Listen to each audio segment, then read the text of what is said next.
You coming to you on Friday, the 6th of March 2026. Every week, myself and guests break down the key stories of the week gone and look at the implications for the markets. We'll also preview the week ahead, providing you a heads up as to what you should be looking out for. For this episode, I'm joined by Mike Zaccardi, a freelance reporter, financial writer, and market analyst. I'll bring you in shortly, Mike, but before I do, just a quick disclaimer. The content provided on this channel is for informational and educational purposes only. We're not licensed financial advisors, and none of the information shared should be considered as financial, investment, or trading advice. Please conduct your own research, consider your financial objectives, and consult a qualified financial professional before making any investment decisions. Investing and trading in financial markets carries risks, and the past performance is not indicative of future results.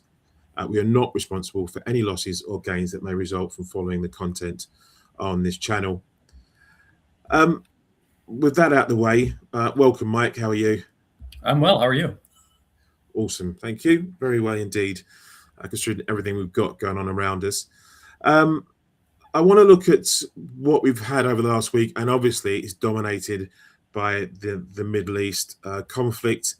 And from the perspective of how it affects the markets, what have you seen this week? I mean, I'm a little bit surprised I was a little bit surprised, I think, at the start of the week that we didn't see more of an impact in the markets, but it's been measured, I think, the right word to use so far. Would you agree? Yeah, you consider that oil is going to post potentially its best week on record for futures, aside from the craziness of April 2020 when prices went negative for a moment. So, considering the 30% plus in WTI and Brent, we're looking at the S&P 500 down just 2% this week, which is pretty surprising. Of course, we've seen bigger losses internationally. I like to track the Vanguard All World ex-US ETF, VEU. It's down about 3.33% this week. So, I mean, not terrible. And it was up 14 straight weeks coming into this week. So let's kind of keep it real for a moment. It's not like this loss comes after a period of weak price action. So if you just strip out all the geopolitical events and the shocking headlines this week, a 3% pullback in international stocks isn't that big of a deal. So pretty remarkable there. Do you think there's a level of complacency, or have we been here before? I mean, it's sad to say that this isn't the first conflict in the Middle East over the last 2 to 3 years, and the markets are better prepared in the way they react and more measured in the fact that they're looking at specifics rather than the general picture. Yeah, I think so. It's certainly a different macro environment today versus, we can go back to, it's probably fairly similar to 2022, but certainly it's different from 2011, Arab Spring back then, the mid 2000s when we had the oil flirting with 150 a barrel, and, obviously from the 1970s. So the markets evolve. I think we can get caught up in dramatic moves in oil, but the reality is, while oil is still very important for the global economy, it's nothing like the linchpin that it was, especially for, I'm in the United States, for us here in America, how important it is for us. And, we're a net producer, net exporter of oil. So in some sense, there are some benefits to that, despite the, the lousy consumer impact it'll have. And I should correct myself too. It's actually down 7% on ex-US stocks this week. And in the last month over month, it's down 3%.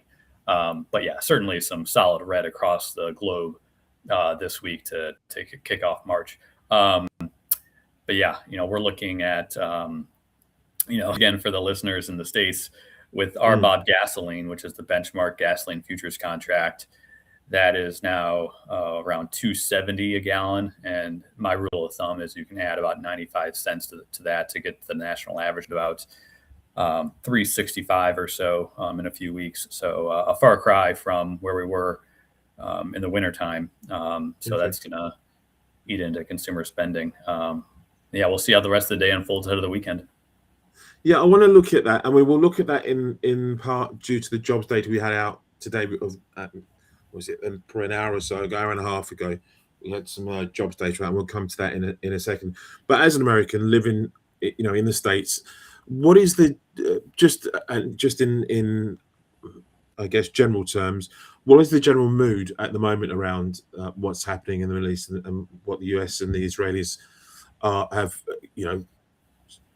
started, if you like, or got into?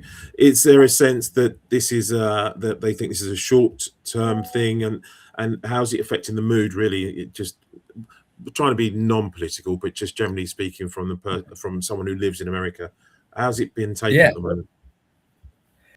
Yeah, well, I mean, like I said, it's a split, right? I mean, well, it's probably not a split at this point, but it depends who you ask on the right or left. But trying to be as nonpartisan as possible. I think there's frustration with this because President Trump campaigned on ending wars and not being as involved in conflicts overseas where it wasn't an imminent situation, and here we are with who knows how long this Iranian conflict is going to go on. I mean, I wouldn't call it a war at this point. I mean, obviously, we're getting attacks from Iran, but my point with that statement is this was so one-sided action from the United States, and it differs so much from the Venezuela event. I mean, that wasn't even a conflict. I mean, let alone a war. We just went in there and deposed Maduro, and looking back, I mean, that looks like a very successful situation. Very technical. This in Iran is completely different. We don't know how it's going to unfold, and we see what's going on in the Strait of Hormuz as perhaps the ultimate, at least financial market barometer of how serious this situation is. Effectively being closed off for 20% of the world's oil flowing through there is going to be problematic, and it's going to be exponentially problematic with each passing day. So sure. I would say frustration, and frustration, maybe putting it lightly, anger for certainly a chunk of the population. You look at any kind of polling data out on this, and support for this is extremely soft, not right. Anywhere close to 50-50 or 40-60, and maybe 10%. So there's no sugarcoating it. It's a tough situation, and President Trump is certainly aggressive in doing this, and it remains to be seen what implications are going to be for the rest of his term on geopolitical events. Obviously, he's taking a different approach versus his first term, where he was fairly, didn't have his hand in a lot of international conflict, which I think would be seen as supportive by a lot of voters here, but different this time. Yeah, very much so. I want to move on then to today's non-farm payroll, which was it was a surprise this time to the downside. And we were expecting, I think, something like 60,000. I think the consensus estimate. We came in down, was it 90,000 on the 92,000 job losses in February. Unemployment rose, and we then also saw retail sales where we saw spending receded touch there as well, although generally it was in line with a lot of estimates there in the subcategories. Let's start with non-farm payroll then. How do you view that? How was that perceived, and the markets? How the markets reacted as far as you can see? Yeah, it was a weak report. No way about it. 2,000 jobs lost, worse since last October. Private payrolls was the worst since December 2020. We had the jobless rate tick up from 4.32 to 4.44. So 12 basis points there is a pretty notable amount. And what drove, what had been supporting the labor market for a while was non-cyclical growth in areas like healthcare. And we didn't get that support this time. So that contributed to the severe miss. And looking at some of the expectations data, like you said, we were looking for 55,000 consensus on that. It turned out to be minus 92. That was the worst miss in years. Standard deviation wise, I think that was a several standard deviation event in terms of the miss. So, sure. So not good. We had negative revisions to the previous 2 months, which probably isn't a big surprise. Maybe there were some weather effects. In January, we had a pretty nasty winter storm trek across the south and then up the East Coast. and there I were think you're some. underselling the pretty nasty bit. It was very. It looked horrible from this side of the Atlantic. Put it that way. Yeah, it was kind of one after another that bled into February too. And then also some labor strikes at Kaiser as well, kind of shaved some off the employment. But yeah, I mean, it wasn't good. Average hourly earnings were okay, up 0.4. That was a tick better than expectations. And yeah, unfortunately, manufacturing employment flipped back into the red after a nice January surprise there. So not good there. And that comes after a strong ISM manufacturing PMI report too to kick off the year. So soft data has improved in manufacturing, but not quite seeing it in the hard data. So hopefully that turns around. We tend to see soft data turn first and then hard data come later. So we'll see if that plays out. Yeah, well, like you say, strike activity. We had the weather hurting maybe the hospitality sector as well. That didn't help construction. Fell 11,000. Like you say, manufacturing was down 12,000. Leisure and hospitality down 27,000. Financial services on the other side was up some 10,000. Retail jobs rose by 2,000. Just to give you some of the sort of hard numbers on that jobs report. And as I said, we did see retail sales data in there, roughly 9. I think the headline number was down 0.2%. So slightly softer on that front in terms of consumption, but we have more data next week that will be just as key, I think, for policymakers. I know we've got a number of Fed speakers speaking at the moment. We've heard from, I think, Goolsbee so far, amongst others, and it would be interesting to hear what the Fed speakers say after we've recorded this, obviously. Turning to Europe quickly, we saw Eurozone inflation data for February, persistent core prices. As I've written here, silences the ECB doves. It will do nothing for anyone still looking at rate cuts this year, or still trying to price in or thinking that there may well be rate cuts this year. Do you have much of a view on that side of the pond on the European picture and expectations? Yeah, I think the big chart for Europe this month is going to be that European natural gas TTF contract. I've been surprised this week how it has pinned to $50 or €50 per megawatt hour. That I thought it might go higher, especially as the week has gone on. We've seen Brent and WTI crude oil lift higher, but TTF gas has held at about €50 megawatt hour. So if that shoots up over the weekend, that will, I can say with pretty big confidence, that'll be the catalyst for the next leg lower in global equities. We also have to keep in mind what's going on in the European bond market. This morning or this afternoon, we have the UK 10-year Bund up 20 basis points, so shooting higher. Likely some positioning into the weekend with the higher commodity prices. So this is what happens in these big macro events, and I think anyone who's been around markets for a little bit now is can see the playbook coming. You get one catalyst in one market, and then that feeds over into another asset class. In this case, we have oil and gas shooting higher, and now we have rising international bond yields. And, that tends to affect emerging markets first, which are more dependent in some of these areas. And then it kind of creeps over. And all this kind of happens at once. It kind of impacts EM more to a lesser extent, ex-US developed, and then the US just by the nature of kind of how exposed certain areas are. Also keep an eye on Asia too. We've seen some pretty severe losses over in Japan, which had been a very hot market, but Japan is pretty heavily dependent on Middle East Iranian oil. So not great there, especially for its cyclical and exporting companies. I read somewhere that they were looking to release some of their reserves, the Japanese, in order to try and help combat the rising prices that they're seeing. And obviously, like you say, they're heavily dependent really on energy as a manufacturing nation.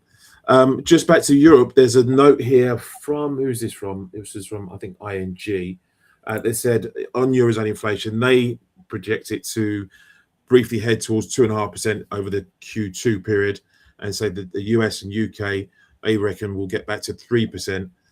Enough to delay but not derail further Fed Reserve and Bank of England rate cuts, and not enough to move the ECB out of its good place, which is the phrase they've used for where they see monetary policy at the moment. And I think this is all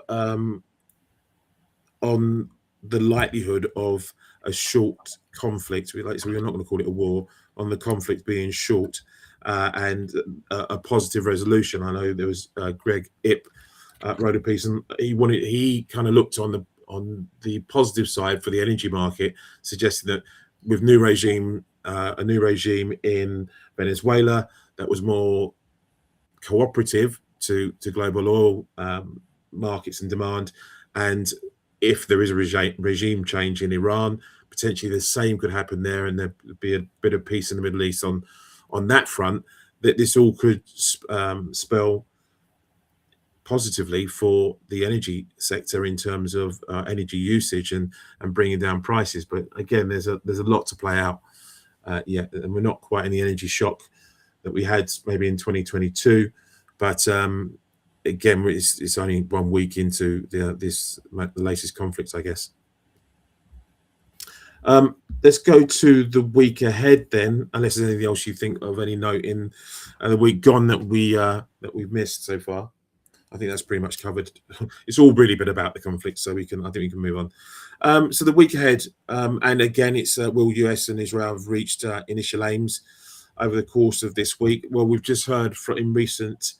It's a change of story constantly, but that from Rubio and others that they're just ratcheting up their the impact or the fighting on within Iran, and also to its allies in Lebanon and so forth. So that question, again, that will age and probably change anyway in the next hour or two. We also have CPI data out next week. Obviously, it's probably going to come a bit too. Obviously, it's going to come a bit too soon for the collation and collection of data. But where do you see CPI in the States at the moment? Well, carrying on what you were mentioning before. Yeah, so like I said, we're not going to get the full impact from the energy price rise for February, but oil and gas, a headline number, probably going to be fairly firm. We'll keep an eye on how things in shelter costs look. We got encouraging data there recently, so that could feed in nicely. Assuming we get some catch up on shelter, I think the numbers themselves won't be too drastic, but we're still looking at a strong, the Fed looks at PCE, the PCE price index, and that's still looking very firm for January and now February. So that's going to create a tough situation. It definitely feels like the overall inflation picture is kind of hovering here around 3% in the US. Yeah. And maybe we get some benefit of tariff roll off in the coming months, but that's going to be offset by higher energy prices. And what's interesting to look at is, obviously on the surface, when we get higher oil and gas prices, the immediate thinking is an inflationary. But you have to consider that the money that goes towards the gas pump is going to be taken away from other areas. So that could actually end up being a somewhat disinflationary force elsewhere. And that's the kind of thing that the Fed, we'll see how the Fed reacts to that. Is it going to be looking through the energy price spike, or kind of take that into consideration? Especially with if we do see trends softer in the labor market, then you have to be just cognizant of being too restrictive by paying attention to the oil price spike. So there's no way around it. The Fed's in a tricky spot here. Probably won't be as impactful as it usually is, just because we've seen such a drastic change in the backdrop since the February was collected. Now potentially almost a month later for the collection week. So we'll also get, I think, the New York Fed consumer expectations report on Monday, I believe. So that'll be one to look at too. So we do have quite a few data points next week that'll be of note. And we look at the PEC price index from the That's correct. from the overall report Friday morning, along with January jolts. So more data next week. But yeah, I think given what's changed recently, the CPI itself for February will not be quite as impactful. Yeah. Just a note from Barclays here on this. They say we expect February CPI estimates to look relatively subdued following the modest acceleration in January. They forecast headline CPI to have increased 0.25%, 2.4% year over year. And they say core CPI to have risen by 0.23%, 2.5% year over year. So 0.23% on the month, 2.5% year over year, and look for modest gains in energy and food prices. The non-season adjusted index forecast is 326.793, slightly higher than the March 3rd fixings. On the core front, they look for inflation to have decelerated by 7 basis points to 0.23% on the month over month, and led entirely by core services. They say several services, including medical care, recreation, and other services that registered sharp beginning of year price increases in January, are likely to experience less inflation. On the other hand, they expect core goods inflation to have accelerated, led by less deflation in used cars, amongst other things. And then kind of, I think HSBC was look for slightly more persistent CPI, but they still look for a 0.3% month over month for core and headline CPI, which reinforces their overall picture of sticky consumer inflation. But as I said, in terms of market impact, it's a rear view mirror effect, I guess, Mike, for that, because we're in a constantly changing situation right now, and if things do start to worsen, then the fears around the inflationary pressures will rise. But as you say, that could also have an effect on activity ultimately as well. So one to watch there. In the UK, we've got Jan GDP. There's been nothing to write home about UK economic activity, but we seem to have steadied the ship of late. Any views on where the UK is at the moment on its growth trajectory? Not a whole lot different from what I kind of mentioned earlier. I think there's going to be stress there from commodity prices, and then potentially higher interest rates with the Bund jump yield today. So Europe is for all the issues I think facing the US, you can take that up a notch for the UK and then the Euro area separately. So we'll see how trends unfold for the BOE expectations the rest of the year with rates as well as the ECB. Well, I mean, one thing to add, it's been tight voting in terms of the Bank of England over the last two sittings, really, with 5-4 votes for a cut, and then to keep rates on hold at the last meeting. Until the conflict kicked off, we were leaning towards generally people were leaning towards a rate cut by a narrow vote again this time around, but that seems to have receded now, and I haven't got the latest market pricing on it, but as I said, that seems to have receded. A note here from Capital Economics. They said Middle East conflict to raise UK inflation more than it cuts growth. We will wait for more clarity on events in the Middle East before altering our inflation, GDP and bank rate forecasts. But in the scenario in which oil and gas prices remain close to current levels until May, we would probably raise our 2026 CPI inflation forecast from 2.1 to 2.4%, and nudge down our 2026 GDP growth forecast from 1% to 0.8%, and raise our end 2026 bank rate forecast to 3% from 3% to 3.25%. Again, over the start of the year, there is an expectation that we see softening of inflation, mainly for annual base revisions, really, from this time last year. But that may be interfered with if this continues, if the conflict continues to keep oil prices elevated in the next couple of months or so. But I mean, it's generally assumed that UK inflation rates will start to ease towards that 2% inflation target in the near term. but we'll wait and see how things develop there. We've also got mainland China CPI, PPI data out this week. There is a note, I've got an HSBC here, regarding the Chinese inflation. They expect CPI to rise 0.8% annually in February, up from 0.2% in January, mainly driven by the later timing of the Chinese New Year holiday and higher oil prices.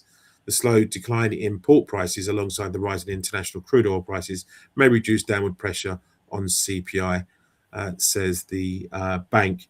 Obviously, China's particularly affected with the Strait of Hormuz, and I think they're quite reliant on the Strait of Hormuz for oil transport as well, from the likes of the Middle East, Iran, I think particularly, as well as others. And so, I doubt they want this conflict to be any longer than it absolutely needs to be, because then I know they revised down their growth forecast as well this week. So, even they are starting to review activity from their perspective as well. Do you got any views on China and what we're likely to see? I mean, not a whole lot. Of course, China is very heavily impacted by what's going on in Iran and the Strait of Hormuz. I think, more broadly, all of this makes the upcoming Trump-Xi meeting all the more interesting. That could be a key macro geopolitical event ahead when they hold their summit. So that'll be something to look forward to. And in terms of price action, China has been so soft for quite a long time. We saw the downgrade to the long-term GDP growth outlook from them this week, which was notable. But we continue to see kind of soft price action in a lot of their key China tech names, which are impacted by what's going on with U.S. software and AI. But yeah, I mean, that's going to be something to watch over the days and weeks ahead, is how China may respond to this, because they are sensitive to the Iranian situation. So, there's so many catalysts that could bubble up, and this is certainly one of them. So, be on the lookout for headlines and statements from the Politburo there on, how they may look to retaliate in this situation. We're getting into the territory of unknown unknowns rather than known unknowns with this situation at the moment, it would seem. I mean, I know President Trump's already looking towards Cuba as well. So I don't think we're going to get a lot of quiet headlines, or there's not going to be any lack of headline commentary over the next few weeks at least anyway. So on that note, I'd like to thank you, Mike, for taking part in today's episode and your insights. So thank you for joining us on the review show. Yeah, thank you, Harry. Brilliant. Anyone who's missed the start of this, you can go back on any of the podcasts or social media platforms to pick this up and listen to it from the start. We do have interest rate decisions coming in the next couple of weeks, and so it's going to be quite interesting to see how central bankers want to frame what we're seeing at the moment and how they address it. We've got a number of central bank speakers from the Fed, as I said, speaking as we record this on Friday the 6th. So it'll be interesting to see what commentary comes from that. Anyone wants to take a trial of LiveSquawk, you can go to livesquawk.com and just see what we do and our commentary on the markets. And we'll be back next week for another episode of the Weekly Review. Thanks again to Mike Zaccardi, and we'll see you guys all after the weekend.